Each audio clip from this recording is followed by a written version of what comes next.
Assalamu alaikum. So here we have the osteology of cranial cavity. Cranial cavity is divided into three parts. First we have the anterior cranial fossa, then there is middle cranial fossa, and then we have the posterior cranial fossa. So let's look at the structures which are in anterior cranial fossa. In anterior cranial fossa we can see the frontal crest. Here we have foramen cecum. Here we have crista galli. This is the cribriform plate of ethmoid bone.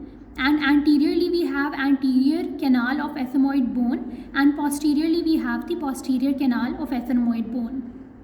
Then we can see that this whole area is actually the lesser wing of sphenoid bone.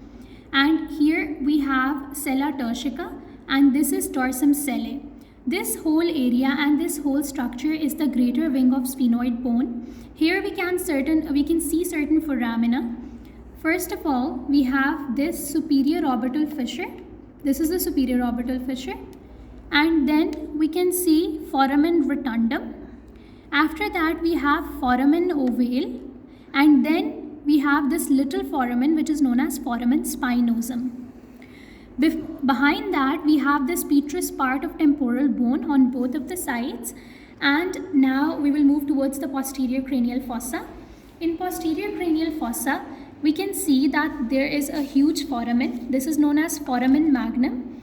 And in foramen magnum, we can see here anteriorly, this is the clivus.